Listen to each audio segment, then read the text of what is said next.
Esta semana en Vaticano, el Papa Francisco se encuentra con sobrevivientes del pasado ataque terrorista en Niza, Francia, e invita a responder a la violencia con perdón y amor. Les presentaremos al primer beato proclamado en la nación de Kazajistán y veremos una prisión restaurada. Con esto y más, damos inicio ahora a Vaticano.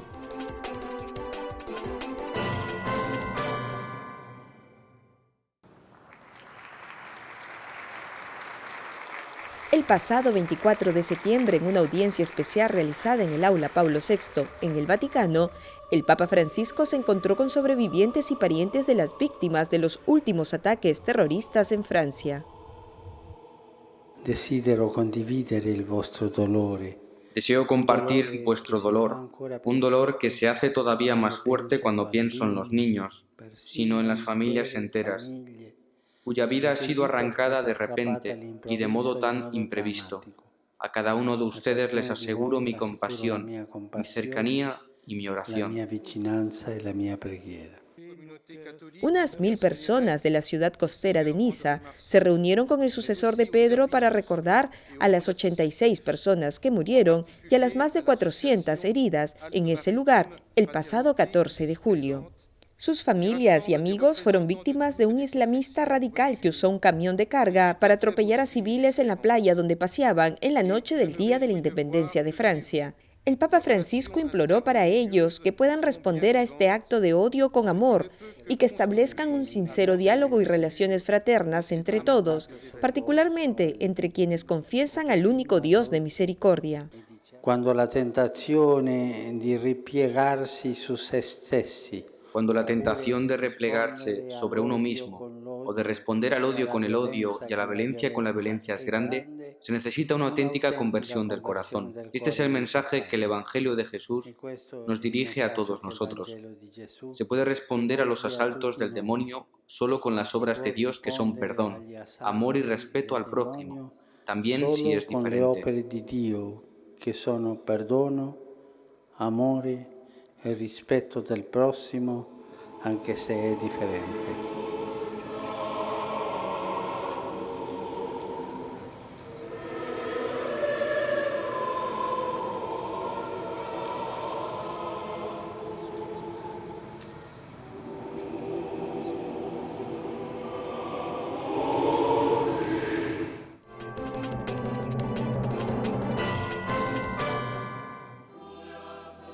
El pasado 20 de septiembre, 30 años después de la Jornada Mundial de Oración convocada por San Juan Pablo II, el Papa Francisco se encontró una vez más con líderes religiosos de todo el orbe en Asís para invocar juntos por la paz. En el evento de este año, que duró 3 días, participaron 476 representantes oficiales de las religiones monoteístas y 27 de distintas confesiones. El Papa Francisco participó de los momentos finales. Este evento se tituló Sed de Paz, Religiones y Culturas en Diálogo. Luego de almorzar con los líderes religiosos y sobrevivientes de conflictos armados, el Papa Francisco y los participantes se dividieron en grupos para rezar por la paz en el mundo. Los líderes cristianos realizaron una oración ecuménica en la Basílica Inferior de San Francisco, que incluyó varias meditaciones. Las 2 primeras estuvieron a cargo de un líder anglicano y luego de un líder ortodoxo. Cuando recibimos misericordia y paz, nos convertimos en donadores de misericordia y paz, que es donde terminamos, como aquellos que portan la misericordia de Dios a través de Cristo a toda la humanidad en acciones que revelan misericordia. Para que clamemos, ven Señor Jesús, con nuestros hermanos y hermanas que tienen sed de paz, necesitamos pasar por la metanoia como iglesias, una conversión interior, un cambio radical de mente, un profundo arrepentimiento y ser capaces como cristianos de cumplir lo que el libro del Apocalipsis nos llama a dar: escucha, conversión y testimonio profético. Posteriormente, durante su reflexión, el Papa Francisco se refirió a la sed de paz y habló de la sed de Cristo en la cruz.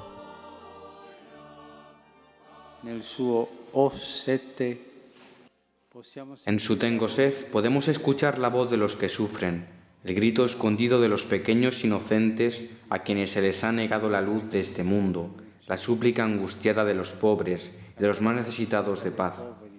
Imploran la paz las víctimas de las guerras, las cuales contaminan los pueblos con el odio y la tierra con las armas. Imploran la paz nuestros hermanos y hermanas que viven bajo la amenaza de los bombardeos o son obligados a dejar su casa y a emigrar hacia lo desconocido, despojados de todo. Tutti costoro sono fratelli e sorelle del crocifisso. Todos estos son hermanos y hermanas del crucificado, los pequeños de su reino, miembros heridos y resecos de su carne. Tienen sed, pero a ellos se les da a menudo, como a Jesús, el amargo vinagre del rechazo. ¿Quién los escucha? ¿Quién se preocupa de responderles? Ellos encuentran demasiadas veces el silencio ensordecedor de la indiferencia, el egoísmo de quien está harto, la frialdad de quien apaga su grito de ayuda con la misma facilidad con la que se cambia de canal de televisión. Ante Cristo crucificado, fuerza de Dios y sabiduría de Dios, nosotros los cristianos estamos llamados a contemplar el misterio del amor no amado y a derramar misericordia sobre el mundo. En la cruz del árbol de la vida, el mal ha sido transformado en bien. También nosotros, discípulos del crucificado, estamos llamados a ser árboles de vida que absorben la contaminación de la indiferencia y restituyen al mundo el oxígeno del amor. El Papa Francisco y los otros líderes cristianos se unieron luego a los musulmanes, budistas, judíos y otros líderes religiosos mundiales afuera de la basílica para hacer un pedido unánime por la paz. En su discurso, el Santo Padre se lamentó por la indiferencia ante la guerra, a la que llamó la gran enfermedad de nuestro tiempo, usando palabras de su predecesor, y llamó a un esfuerzo activo para poner fin a la violencia y a las guerras.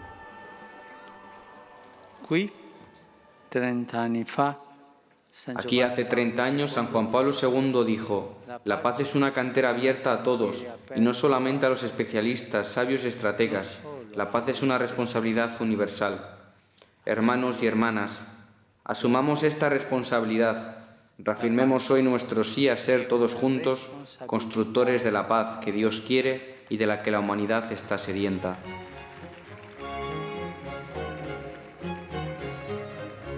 Los líderes concluyeron el evento firmando un llamamiento conjunto por la paz y encendieron velas como un signo visible de su acuerdo y oraciones. La oración por la paz la organiza anualmente la comunidad católica San Egidio.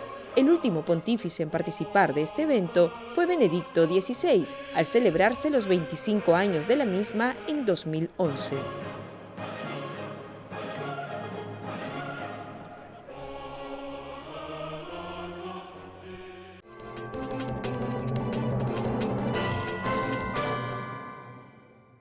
De congregationis de causis sanctorum consulto.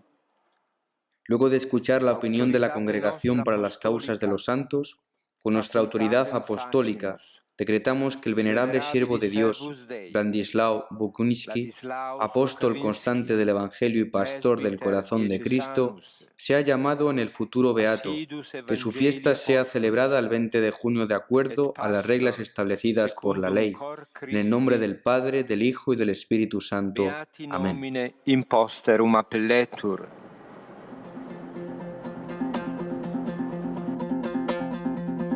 Un sacerdote católico, Wenceslao Bukoński, fue enviado aquí por la oficina del comandante comunista para olvidar su vida pasada y comenzar una nueva. Los 13 años, 5 meses y 2 días de cárcel no cambiaron la mente del padre Wenceslao. Luego de trabajar como vigilante en una construcción, comenzó su trabajo pastoral nuevamente y reunió una pequeña pero valiente comunidad a su alrededor. Monseñor Joseph Ber es el actual obispo para los católicos de Siberia del Este y los greco-católicos en Rusia. Fue un testigo importante en el proceso de beatificación del padre Władysław Bukoński, porque lo conoció cuando era niño. Nací en 1952, unos meses después de la muerte de Stalin, y gradualmente comenzaron a abrirse los campos de concentración y a liberar prisioneros. El primer sacerdote liberado del llamado Karlov fue el padre Branislaw Bukoński, y en ese tiempo teníamos en Karaganda y en muchos otros sitios bautismos masivos. Entonces el padre Bukoński me bautizó en ese entonces. La comunidad de fieles estaba representada principalmente por deportados alemanes y polacos, ubicados en Karaganda durante el tiempo de la represión de Stalin. La hermana Anna Romanov-Bakir tenía 15 años cuando recibió los primeros sacramentos de las manos del padre Wenceslao.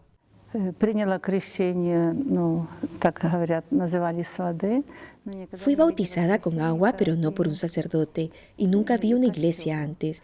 Me dijeron en Karaganda que el padre había sido liberado de la prisión y que estaba ofreciendo preparación para los sacramentos por las noches, en un departamento distinto cada día. Encontré el lugar y fui al departamento. Vi que era real. Un sacerdote estaba preparando gente para los sacramentos. La preparación duraba una semana y tomé parte de ella. Nuevamente fui bautizada condicionalmente. Me confesé y recibí la Santa Comunión.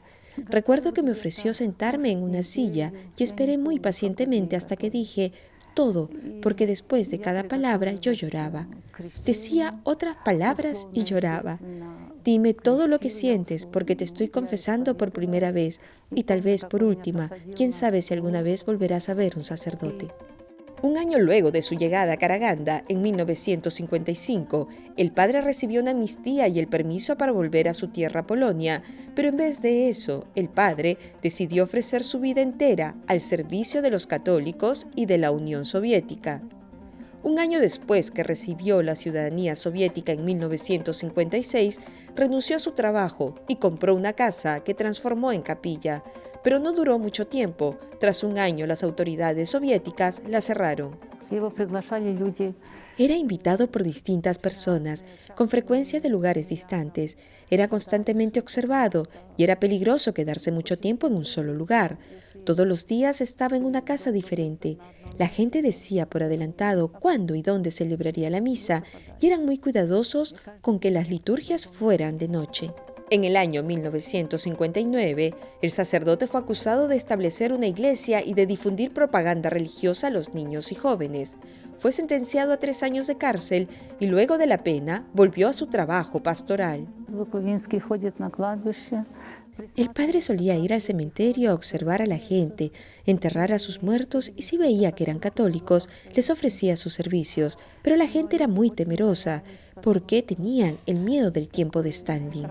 El padre hizo 8 viajes misioneros a lugares remotos en Kazajistán y fue a Tayikistán algunas veces.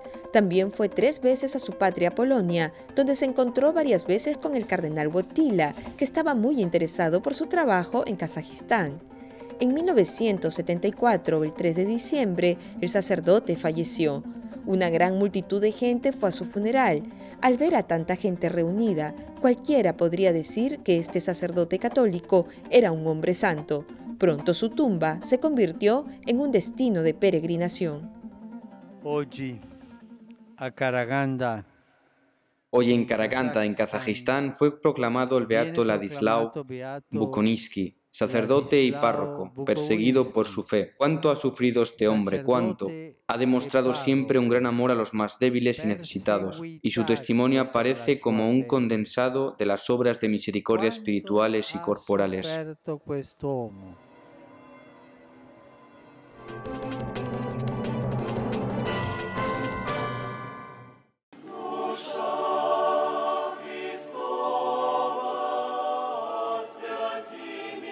El 11 de septiembre, el padre Władysław Bukoński fue declarado beato. La misa de beatificación fue celebrada en Karaganda, Kazajistán, por el jefe de la Congregación de las Causas de los Santos, el cardenal Angelo Amato.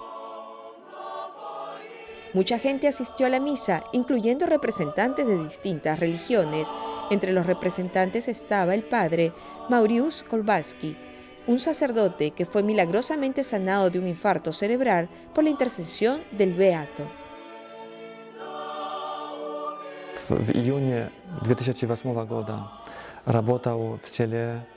En junio de 2008 yo trabajaba en el pueblo de Shar, en la zona este de Kazajistán, y llegué a Karaganda, ya que había algunas reuniones para sacerdotes relacionadas con la formación. En los descansos fuimos con los sacerdotes a jugar a fútbol. Hacía deporte, luego descansaba y durante uno de esos partidos de pronto caí y perdí la consciencia.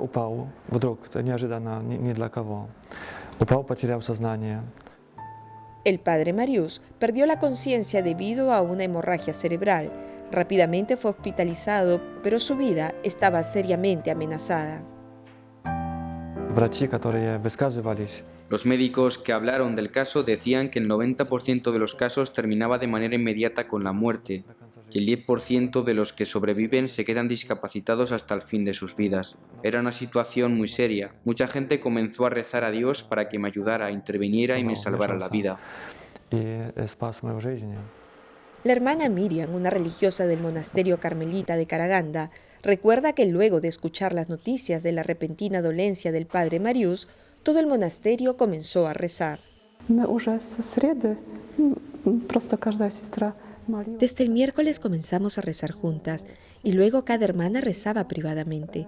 No teníamos la idea de rezar por la intercesión de un santo en particular. Solo al día siguiente, luego del almuerzo, supimos que la condición estaba empeorando. La sangre seguía en la hemorragia y una de las hermanas ofreció rezar por la intercesión de Władysław Bukowski.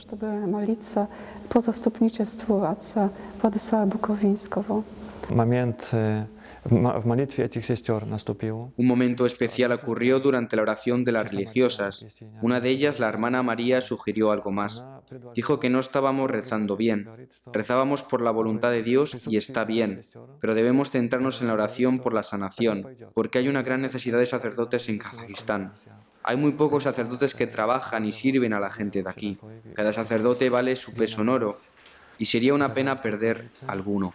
Entonces las hermanas comenzaron a rezar por mi curación y luego comenzaron la novena al padre Władysław Bukowski. Luego, en el proceso de la beatificación, se estableció que luego del primer día de la novena me desperté del coma y recuperé la conciencia. Miré a todos lados, no sabía dónde estaba ni lo que estaba pasando. Supimos que el padre había recuperado la conciencia, que se despertó alrededor de las 3 de la tarde a la hora de la misericordia y que incluso habló en ruso. Debe haber sido difícil para el sacerdote polaco. Su primer pedido fue confesarse, así que el obispo, Atanasius, vino a confesarlo. Y el segundo pedido fue algo de comer, algo delicioso, como si lo hubiera hecho su hermana.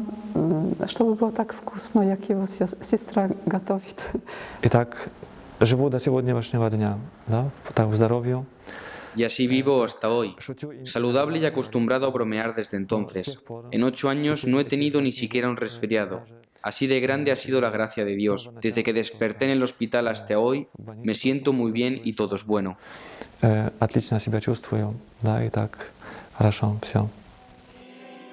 Beato Władysław Bukowski ruega por nosotros.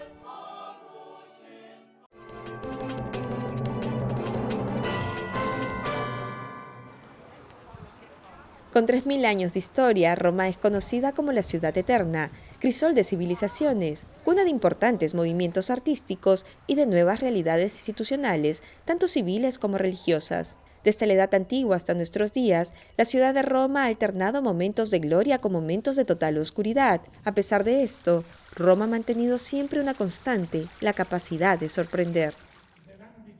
Tras un duro trabajo de excavaciones y restauración, la cárcel mamertina, conocida como Cárcel Tullianum, abrió sus puertas al público, al que presentó los resultados sorprendentes de este proyecto arqueológico.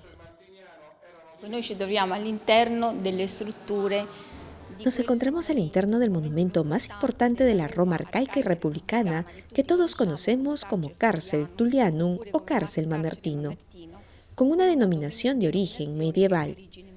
Todo el complejo que hoy presentamos al público es un complejo único en el mundo y también único en Roma. Hasta hoy se conocían solo 2 ambientes que luego, en la Edad Medieval, se convirtieron en la iglesia de San Pedro en Cárcel. Gracias a las excavaciones llevadas a cabo, hemos podido mostrar no solo las partes relativas a la iglesia del Alto Medioevo, sino también todas las estructuras propias del monumento arcaico y republicano. El público podrá ver por primera vez esta sobreexposición de estructuras murales que acompañan la historia de Roma desde el lejano siglo VIII a.C. hasta nuestros días. Esto es muy importante, ya que el lugar donde se erige, la cárcel Tullianum, tenía un valor simbólico que permaneció inalterado a lo largo de los siglos. Durante 3000 años de historia, un edificio, un monumento, actuó como enlace entre el Capitolio y el Foro Romano. Situada en el Foro Romano, la cárcel es la primera prisión construida en la Roma antigua. El complejo, formado por 4 ambientes, se integra perfectamente con las murallas defensivas del Monte Capitolino o Capitolio. Patricia Fortini, arqueóloga encargada de supervisar las diferentes etapas del proyecto, ha contado con la participación de un equipo de profesionales interdisciplinar. Nuestro trabajo aquí dentro ha sido seguido siempre por 3 arqueólogos, que a su vez han trabajado junto a una empresa especializada en excavaciones arqueológicas. Esto es muy importante, el poder contar con el trabajo de obreros especializados que nos ayudan. En resumen, el equipo que se ha ocupado de este lugar está formado por 4 obreros, 2 o 3 arqueólogos y además otras figuras profesionales, como por ejemplo un geólogo, que nos ha ayudado a reconstruir toda la estructura geológica del Monte Capitolino y también a entender mejor en qué posición están situadas estas estructuras murales y de dónde sale el agua, algo que nadie se explica, ya que sale del interno de la tierra.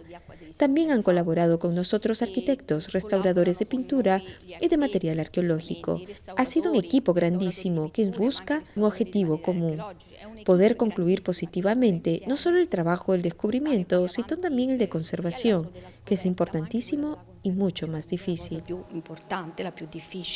Pero la cárcel mamertina es conocida mundialmente con otro nombre, la cárcel de San Pedro. Según la tradición cristiana, San Pedro y San Pablo fueron encerrados en esta sala formado por enormes bloques de piedra.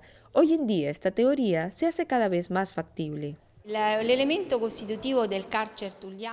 elementos constitutivos de la cárcel Tullianum o del Tulliano, que es la planta inferior de todo el complejo arquitectónico, son por un lado la piedra. La sala está conformada por enormes bloques de piedra y la presencia del agua que emana del fondo del Tullianum ha sido justamente estos 2 elementos: el agua que nace de la piedra y los muros de piedra. Los indicios que unen este lugar de culto de San Pietro. Nosotros sabemos que San Pedro había sido el enemigo número 1 del pueblo romano e iba contra la autoridad imperial. Y por otro lado se sabe de fuentes cristianas que él estuvo en una cárcel y que bautizaba a los prisioneros que estaban con él justamente tras haber hecho un milagro con el que hizo emanar agua de la roca. Por otro lado, la presencia de San Pedro sabemos que está en una iglesia dedicada a San Pedro, seguramente en el siglo XI después de Cristo, ya que los frescos que decoran las paredes descubiertas tras las excavaciones y las consecutivas operaciones de restauración son de este siglo y representan a San Pedro y a San Pablo en un trono. Otra novedad, y encima de ellos está dibujado una pequeña iglesia que pensamos representa la iglesia en sí, la iglesia de San Pedro. Cuando hablamos de una cárcel, pensamos en una estructura donde los prisioneros, después de ser juzgados, descuentan la pena. Pues bien, en la Roma antigua, la cárcel mamertino no funcionaba exactamente así. Era un luogo dove venivano rinchiusi i capi di Stato. Era el lugar donde los jefes de Estado de las tropas enemigas eran encarcelados. Tras la derrota, los prisioneros iban en la carroza del vencedor durante el desfile del triunfo y antes de matarlos, se paraban delante de la cárcel y lo lanzaban dentro a través de un agujero. Según las creencias de la época, estos personajes desaparecían, no se les volvía a ver. Se decía, tras ser asesinados, los tiraban en la cloaca, literalmente desaparecían. Este concepto de la desaparición es importante, ya que en el Tullianum encontramos este foro que permite que el agua salga, que relaciona al mundo subterráneo, el más allá, con el mundo externo. Es como si los romanos hubiesen hecho esta relación, tirando al enemigo por este agujero. Es como si entregasen los enemigos a los dioses del ultramundo, y de esta manera dichos enemigos no pudiesen ser nunca más una amenaza para el pueblo romano. Esto sucedía con los enemigos extranjeros, pero también con todos aquellos condenados por alta traición. Uno de los objetivos principales de este proyecto arqueológico ha sido explicar al público la grandeza de este lugar. Para ello se han creado un museo donde a través de pequeños objetos se narra la historia de este monumento. Hemos intentado que el público comprenda esta grande estratificación llena de historia, porque en el mismo lugar encontramos estructuras que de la protohistoria llegan hasta nuestros días. Es difícil entender la naturaleza de este edificio, por lo tanto, hemos querido explicarlo sirviéndonos de las tecnologías modernas y también de la ayuda de muchos jóvenes que han puesto su experiencia a servicio de esta iniciativa. La visita comprende el museo y de ahí se baja al área arqueológica de esta manera, después de vivir una experiencia didáctica. Uno tiene la oportunidad de entrar en las diferentes salas, el Tullianum, que es el ambiente subterráneo, luego el ambiente superior de la prisión y finalmente los ambientes nuevos que han salido a la luz y que se encuentran debajo del nivel que a su vez incluyen la zona del museo. Al final de la ceremonia de reapertura, el cardenal Agostino Ubalini, vicario del Papa para la diócesis de Roma, subrayó la actualidad del mensaje que transmite este lugar. Es un monumento de grande fede. Estamos ante un monumento que transmite una fe profunda, ante el cual uno se tiene que interrogar. ¿Por qué este hombre, San Pedro, junto a tantos cristianos, ha sufrido aquí? ¿Por qué han sufrido? Hasta el punto de dar la propia vida. La respuesta es simple. Han sufrido por defender su fe. Han sufrido por defender su dignidad como personas, por defender la propia libertad de conciencia. Han sofferto per difendere la dignità della loro persona. Ante la maravilla y complejidad de la cárcel de San Pedro, se hace tangible la importancia de la historia y la necesidad de que las personas conozcan la propia historia, un privilegio que Roma brinda a todos aquellos que tienen la oportunidad de visitarla.